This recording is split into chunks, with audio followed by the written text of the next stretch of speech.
Lanjutkan kepada Kak Desi Imeldawati dari Riau. Boleh ya, langsung bertanya ya. Waktu dan tempat kami persilahkan.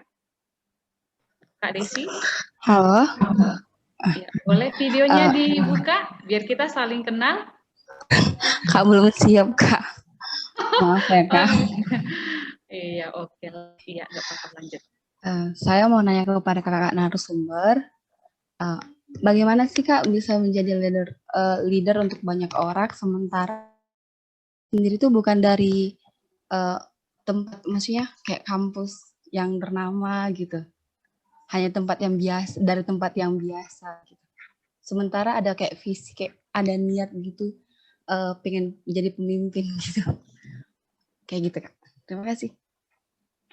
Oke, pertanyaannya ditujukan kepada siapa, Kak Desi? Apakah semua narasumber? Iya, saya mau mendengar dari semuanya, Kak. Oh iya, oke. Mengingatkan kembali ya, waktu kita sebenarnya sudah lewat jam 20.36 di jam saya. Kita tambahi waktunya 10 menit lagi. Oke.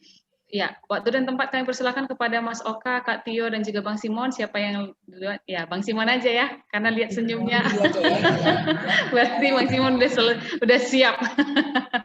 Mewakili aja ya. Bukan. Ya. Boleh. Ya, mungkin tadi saya sudah bahas, dulu saya itu kuliah di jurusan yang memang tidak ada apa-apanya.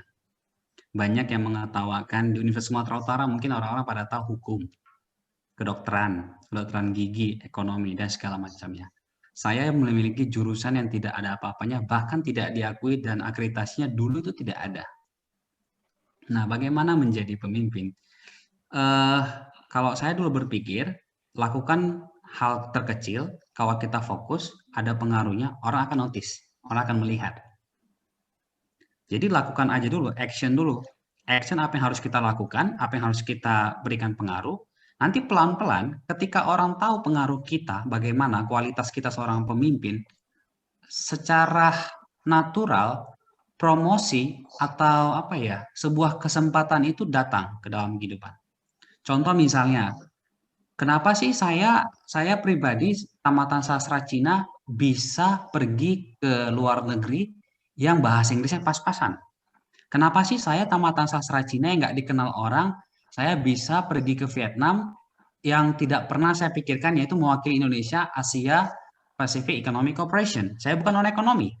Saya bukan seperti Kak Oka yang tahu ekonomi. Tapi kenapa Tuhan pilih dan kenapa pergi ke Vietnam? Nah, kenapa sih, tadi Kak Oka bilang Bu Mari Elga, kenapa sih tamatan sastra Cina seperti ini diundang oleh Bu Mari kalau ada acara-acara penting ke rumahnya? Kenapa? Bu Mari Elka sama Pak Adi Arsono, kenapa? Begitu. Semua orang tahu Bu Mari Elka itu orang hebat di Indonesia, tapi kenapa kita dipilih? Kenapa kita dijadikan satu lingkungan kepada mereka? Karena itu tadi, ketika kita sudah mengawali dengan hal kecil, itu memberikan impact kepada banyak orang, orang akan tahu, oh ini itu pasti karena karyanya Kak Oka. Oh itu karena karyanya Kak Tio. Oh itu karena karya Kak Simon. Seperti itu. Jadi bukan berarti dari kampus terkenal, tidak. Bukan dari kampung yang terkenal, tidak. Saya juga, tadi teman-teman saya sudah buka dengan kisah saya ketika saya dari Palu, Sulawesi Tengah dibuang ke sana, tiba-tiba balik lagi ke Medan, tiba-tiba sekarang lagi dituntut untuk bekerja di ibu kota, dan itu memang tidak terencana, dan memang Tuhan sudah menuntun jalan kita itu kemana. Seperti itu. Jadi bukan dari background kita, bukan dari latar belakang kita, bukan dari jurusan kita, bukan dari latar belakang keluarga. Saya latar keluarga saya itu pas-pasan. Tapi saya memiliki mimpi yang besar, saya memiliki semangat untuk memberikan pengaruh kepada banyak orang itu besar. Jadi sekali lagi bukan kampus, bukan latar belakang diri kita, tapi diri kita. Tadi sudah disebutkan oleh Kak Oka sama Kak Tio bahwa ya diri kita yang menentukan. Jadi aktiflah untuk mencoba segala sesuatu, apalagi masih muda. Jangan nanti ketika umur 45 atau umur 50, kenapa ya? Ya karena saya begini. Ya sudah nasib saya, tidak ada nasib saya. Apa yang kita lakukan sekarang itu ialah gambaran 5 tahun ke depan. Itu sudah banyak statement seperti itu. Jadi kepada rekan-rekan sekalian atau teman-teman sekalian, take action dari sekarang. Jadi bukan karena saya dari Jakarta, saya dari ini, tidak. Saya sudah buktikan bagaimana Tuhan mengangkat saya ketika saya itu dikucilkan. Ada banyak penolakan, akan tetapi Tuhan tetap melihat usaha dari kita. Tadi sudah dijelaskan tentang dari Kak Oka, dari Kak Tio, bagaimana menjadi seorang pemimpin. Jadi setelah webinar ini, teman-teman sekalian mulai berpikir tujuan atau biasanya disebut dengan ikigai. Mungkin teman-teman tahu arti ikigai. Nanti teman-teman bisa googling ikigai, I-K-I-G-A-I. Ikigai kita itu di dalam dunia ini apa sih? Tujuan kita hidup di dunia ini apa? Nah, dari situ nanti teman-teman berangkat. Oh, saya itu tujuannya untuk melayani seseorang. Oh, saya itu tujuannya untuk mengasihi ini. Oh, saya itu tujuannya untuk mengajarin. Oh, saya ini sebagai eksekutor, konseptor. Nah, setelah kita menemukan, langsung ambil action-nya. Seperti itu. Jadi temukan ikigai yang ada dalam diri kita, baru kita tahu apa yang harus kita perbuat. Thank you. Oke, iya. Ya, terima kasih Bang Simon. Untuk Kak Desi sudah ya dalam jawabannya. Ada lagi yang mau ditanggapi untuk Kak Desi? Ya. Kita lanjut. Ya, oke, terima kasih. Kita lanjut untuk Bang Samuel dari Tebing Tinggi. Samuel Simorangkir ditujukan kepada setiap narasumber. Bagaimana seorang pemimpin atau ketua sebaiknya memimpin setiap anggota tim jika anggota tidak lagi peduli pada visi dan misi organisasi? Apakah pengaruh terbesar itu ada pada setiap pemimpin? Adakah yang menjadi pengalaman kakak atau abang punya pengalaman dapat merubah setiap anggota yang malas atau tidak peduli, jadi tidak peduli, semangat mengerjakan visi atau misi organisasi maupun di dalam pekerjaan kakak abang. Terima kasih sebelumnya untuk sharingnya kakak abang. Oke. Ya, ditujukan kepada setiap narasumber. Boleh Kak Tio yang menyampaikan duluan? Mewakili aja kali ya. Iya, benar Kak. Mungkin Bang Simon bisa kali pertanyaan ini. Saya nanti yang kedua dari Natalin dari Medan itu. Apa tadi Kak? Lempar-lemparan ya, siap. Gimana? Oh ya, pernah. Ya, ingat. Jadi pernah. Ya kan? Pernah. Jadi ketika saya mendirikan sebuah, sama seperti Kak Oka sebenarnya, tapi saya sudah tidak aktif di situ lagi.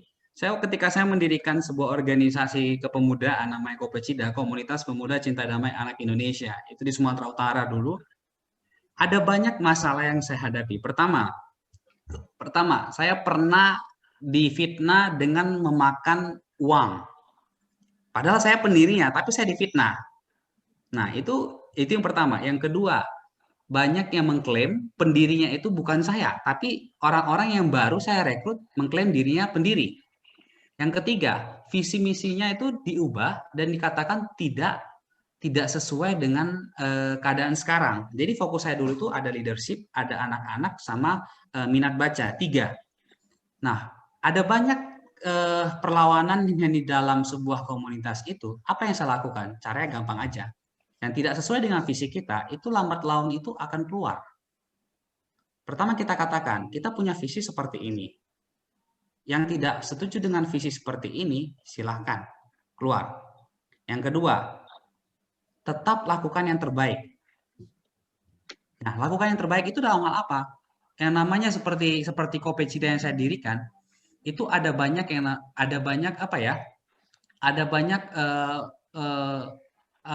serangan-serangan dari luar. Contoh serangan yang saya dapat juga selain visi misi saya diambil, saya mendapat serangan dari beberapa komunitas agama yang menganggap kalau komunitas saya sesat. Apa? Di dalam visi saya itu saya ada mendidik anak-anak kecil untuk menghargai keberagaman. Nah, pernah ormas-ormas datang ke saya mengatakan ini sesat. Komunitas apa ini sesat? Ini mengubah anak-anak kecil untuk tidak mengenal Tuhan. Padahal di dalamnya itu saya mengajari mereka berdoa, mengajari mereka membaca sesuai agama mereka masing-masing. Nah, jadi bagaimana menghadapinya? percaya saja kalau kita punya visi yang jelas, yang tadi saya katakan, visi kita jelas, memiliki jiwa visioner, dan percaya kalau mimpi besar tadi itu kita hidupin atau kita miliki, orang-orang yang sepunya visi sama kita, walaupun 2 orang, itu akan diberkati Tuhan. Saya pernah dari 50 orang, sisanya 8 orang.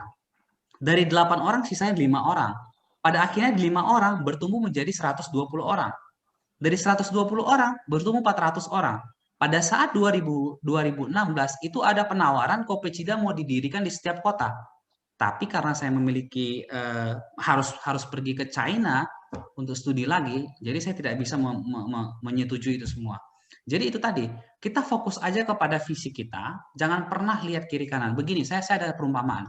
Pernah lihat pemain basket nggak, teman-teman sekalian? Pernah kan? Pemain basket itu kalau dia fokus kepada penonton, itu bola nggak akan masuk ke ring. Nah, kita itu fokus kepada bola itu agar masuk ke ring. Kalau kita fokus kepada orang-orang yang berteriak, kamu tuh jelek, visi kamu nggak jelas, organisasi kamu sesat, organisasi kamu gini, kamu cari wajah, bilang aja kamu pengen dapat beasiswa, segala macam. Jangan pernah fokus ke situ, fokus kepada visi, fokus kepada tujuan. Kalau fokus kepada situ, itu sama dengan pemain basket yang fokus kepada penonton. Kalau fokus kepada penonton, ya udah sama sekali, bola itu nggak akan masuk ke ring. Seperti itu sih, Mbak. Oke, terima kasih Bang Simon. Ya, kayaknya sudah terjawab ya dari pertanyaan Mbak Ince dari Sumba. Kayaknya sudah dijawab ya, terjawab. Oke, kita lanjut kepada Bang Ciharji Huta Barat. Tadi boleh kami persilahkan Bang Ciharji Huta Barat. Bisa dibuka videonya ya, Bang? Videonya dulu. Oke, saya langsung nanya aja ke Mas Oka tadi ya. Mau nanya Mas, menarik tadi soal gerakan beneran Indonesia itu menurut saya cukup menarik. Yang jadi bagaimana Mas tadi menyampaikan bagaimana mempertemukan orang-orang yang. Mohon maaf Bang Ciharji, suaranya kurang jelas. Suaranya kecil-kecil. Iya. Halo, kedengaran nggak? Ya, sudah jelas Bang. Udah jelas ya? Sudah. Tadi kan dalam gerakan beneran Indonesia tadi yang Abang sampaikan tadi, yang Mas sampaikan tadi cukup menarik, di mana tadi soal bagaimana mempertemukan orang-orang yang saling membenci tanpa yang dulunya tidak ada pertemuan atau memutus segregasi yang Mas sampaikan tadi. Kan kalau sekarang kalau kita lihat kan hal-hal itu kan kerap terjadi ya. Mungkin ini tidak saya tidak bertanya soal leadership ya. Tapi ini kerap terjadi, contohnya hari ini kita bisa lihat dalam konteks Indonesia lah Mas ya. Kita lihat contohnya kita bisa membenci orang lain tanpa pertemuan gitu. Contohnya saya bisa membenci komunitas FPI tanpa saya tahu FPI itu apa. Saya bisa membenci Fadli John tanpa saya pernah bertemu. Dan hal itu terakumulasi sampai sekarang gitu ya. Dan menurut saya jika ini terus terjadi, mungkin ini hal yang sangat berbahaya dalam konteks Indonesia gitu. Maksudnya yang jadi pertanyaan saya untuk Mas, apakah kegerakan yang Mas lakuin itu bisa dikatakan efektif? Bang, suaranya kurang jelas, mohon maaf. Ya, halo, kedengaran nggak? Iya. Jelas sih. Kalau dibilang jelas, tapi masuk pertanyaannya nggak nyampe. Oh, nggak nyampe ya? Oh ya, sorry. Oke, saya ulang lagi ya. Pertanyaannya Mas, pertanyaan saya, apakah kegerakan yang sudah Mas lakukan itu efektif untuk kondisi yang saya sampaikan tadi, di mana banyaknya kelompok-kelompok masyarakat yang bisa dibilang terkotak-kotak akibat kebencian yang tanpa pengetahuan ataupun tanpa pertemuan yang terjadi tadi. Maksudnya, apakah cara-cara yang Mas lakukan efektif untuk kondisi yang saya sampaikan tadi gitu. Itu aja deh. Oke, terima kasih Bang Sergi. Lanjut Mas Oka. Siap, makasih banyak Bang pertanyaannya. Jadi kalau ditanya efektif atau enggak, dari 17.000 follower di Instagram sangat efektif sih Bang. Jadi kami melihat ada banyak perubahan sebenarnya. Jadi teman-teman kalau mau kami latih jadi relawan, tunggu kegiatan kami, follow, dan kemudian atau chat saya juga bisa, sehingga saya bisa cerita betapa asiknya kegiatan-kegiatan relawan kami bahkan selama pandemi ini. Jadi nggak ada sama sekali tokoh terkenal, nggak ada, semuanya benar-benar dari bawah dan dari anak-anak yang bertemu yang berbeda, dan ada begitu banyak ini sih Bang, kalau boleh saya ceritakan masalahnya waktunya kurang aja. Jadi ada yang sampai memilih jurusan sejarah karena kita ajak main-main ke museum, ada yang sampai kemudian saya kepingin punya petisi supaya kota saya punya tempat buat anak jalanan, ada yang mendirikan, membuat banyak acara buat anak-anak jalanan. Banyak banget yang kami nggak bisa jelaskan, karena kami ngerti bahwa ruang pertemuan, ruang perjumpaan itu menjadi sangat efektif ketika ada kebencian. Jadi sekali lagi, leadership itu akan baru tumbuh teman-teman. Jadi kalau ditarik lagi, saya kan ekonom. Tugas saya adalah mendorong ekonomi Indonesia, terutama di beberapa industri. Nah, tapi industri itu baru bisa jalan kalau ada anak-anak kreatif.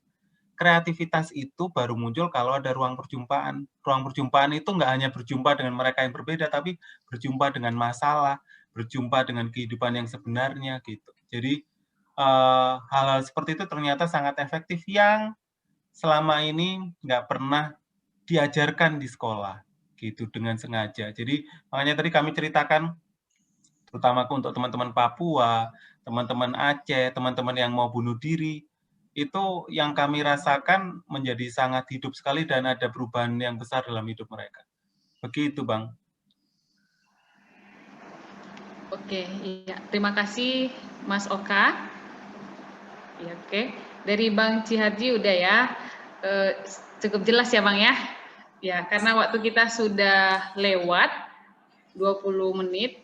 Yang terakhir, nanti pertanyaan-pertanyaannya boleh disampaikan kepada panitia. Nanti panitia yang akan menyampaikan pertanyaan kepada narasumber kita. Pertanyaan yang terakhir yaitu dari Ratna, asal Jakarta. Pertanyaan untuk Bang Simon. Secara singkat, pernahkah mengalami kegagalan? Nah, bagaimana cara untuk mengakui kegagalan tersebut dan cara untuk bangkit? Kadang kita suka denial, ada contoh nyata yang pernah dialami, enggak Bang? Ayo Bang Simon. Oke, terima kasih Mbak. Kegagalan banyak, tadi sudah nggak bisa masuk ke kedokteran umum karena nggak ada uang. Yang kedua, ini baru-baru 2018, saya pernah diancam oleh kampus saya di mana saya tamat S2. Bulan Maret saya diancam tidak mendapatkan beasiswa karena tesis saya bermasalah. Jadi pada saat itu bukan pihak sekolah, profesor saya bilang kamu harus bayar dengan nominal ratusan juta. Di situ saya sampai stres. Stresnya tetap mengikut Tuhan, tetap berserah kepada Tuhan. Saya sudah diberikan judgement seperti itu yang membuat saya itu, ini harus bagaimana ini ya? Saya ke China itu mendapatkan beasiswa dari pemerintah, sementara profesor itu mengancam saya tidak boleh lanjut karena tesis saya bermasalah. Nah, yang saya lakukan ialah bangkit. Pertama, saya itu tidak tidur selama 3 minggu. Hanya tidur 4 jam, minum kopi, dan selama 2 minggu saya ditolak oleh profesor. Tapi yang namanya saya percaya setiap usaha itu tidak akan mengkhianati hasil. Pada saat minggu ketiga, saya baru direspon tesis saya seperti ini. Hari pertama ketika saya memberikan tesis, saya diusir. Hari kedua, saya dibohongi. Hari ketiga, saya dijauhin. Itu sama profesor saya. Pertanyaan, Bang Simon, ini kenapa? Ya saya nggak tahu, yang namanya cobaan dalam hidup itu pasti ada. Cuman saya nggak mempeduli terhadap itu semua. Di 2018, hal yang membuat saya jatuh itu yaitu, pada akhirnya setelah 2 bulan saya berusaha menemui profesor agar berusaha selesai kuliah dengan beasiswa secara full. Pada akhirnya Tuhan berkehendak. Saya bisa menyelesaikan itu. Dan teman-teman, yang saya pengen, ketika saya sidang di antara orang, ini bukan untuk show up, ini bukan untuk sombong, tapi ini untuk kemuliaan nama Tuhan. Yang mendapatkan nilai terbaik itu ialah saya. Pertanyaan, kenapa Tuhan mengizinkan keadaan seperti ini? Karena Tuhan mau melihat kesetiaan kita. ketika kita diancam, ketika kita ditindas, ketika kita mau jatuh, ketika kita mau merasa tidak mampu, kenapa saya gagal? Tapi percayalah, Tuhan itu tidak akan pernah memberikan pencobaan melebihi kekuatan kita. Jadi yang tadi saya bilang, don't give up without a fight. Jangan pernah menyerah sebelum bertarung. Kalau diancam seperti ini, kalau dibilang jurusan kita tidak bagus, kalau dibilang kita tidak punya masa depan, kalau dibilang kita tidak bisa jadi leader, itu buang itu semua. Fokus kepada bola yang dimasukkan kepada ring. Itu saja. Oke, terima kasih Bang Simon. Karena waktu kita sudah habis, acara kita sudah selesai. Kami